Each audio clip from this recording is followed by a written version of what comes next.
Assalamualaikum warahmatullahi wabarakatuh. Kenapa umat Islam menyebut Tuhannya dengan sebutan Allah, tidak dengan sebutan yang lain? Sementara umat beragama di dunia ini menyebut Tuhannya dengan beragam sebutan. Ada yang menyebut Tuhannya dengan istilah Yahweh, ada yang menyebut Tuhannya dengan Allah, ada yang menyebut Tuhannya dengan dewa.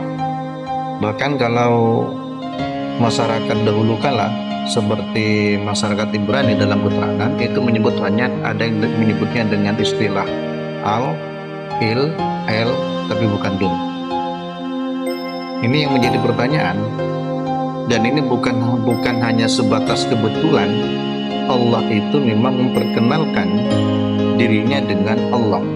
Seperti misalkan di dalam Al-Quran, Innani anallah, sesungguhnya aku adalah Allah, la ilaha illa ana, tidak ada Tuhan kecuali aku.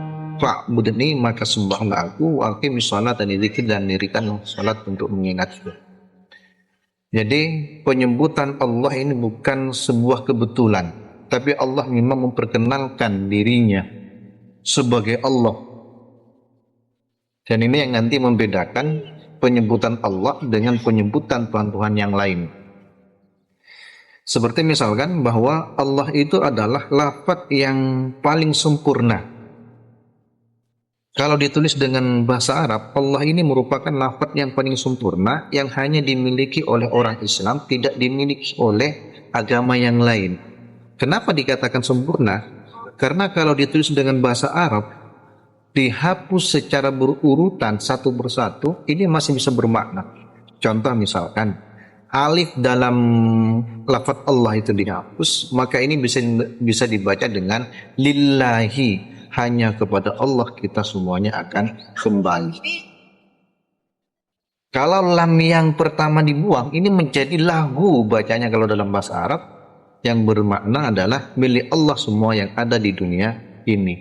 Kalau lam yang kedua juga dihapus, maka menjadi hu dia Allah yang ada. Kalau hu-nya juga dihapus, ini maka tidak ada. Maksudnya ketika semua lafaz Allah itu dihapus, maka tidak ada. Ini kalau kita korelasikan dengan filsafatnya Mullah Sadra. Mullah Sadra itu pernah punya sebuah teori filsafat yang dikenal dengan ada itu ada. Ada yang pertama ini kita tulis dengan huruf besar menunjukkan tentang adanya Allah, sementara ada yang kedua ini kita tulis dengan huruf kecil menunjukkan adanya makhluk. Adanya Allah sebagai ada yang pertama yang tidak diadakan oleh yang lain. Ada yang pertama ini adalah wajibul wujud, wajib adanya.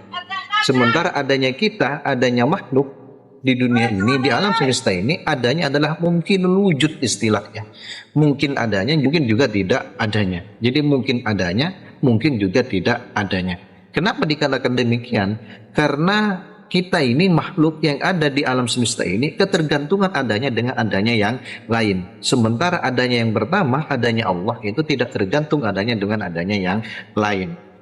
Nah, kalau misalkan adanya yang pertama ini tidak ada, maka adanya yang kedua ini mesti adalah tidak ada. Tapi tidak mungkin ada yang pertama itu tidak ada, karena istilahnya adalah wajibul wujud, wajib adanya. Sementara adanya yang kedua, ketika misalkan ada yang kedua ini tidak ada, maka ada yang pertama tetap ada, karena adanya yang pertama tidak tergantung dengan adanya yang kedua. Kalau adanya yang kedua ini tergantung adanya dengan adanya yang pertama. Makanya ketika ada yang pertama ini tidak ada, maka secara otomatis ada yang kedua juga tidak ada. Tapi tidak mungkin ada yang pertama yang tidak ada, karena wajibul wujud, wajib adanya. Sementara adanya yang kedua ini mungkin adanya juga tidak, mungkin juga tidak ada. Nah, kalau misalkan dipertanyakan lagi, apa inti huruf dalam lafaz Allah itu?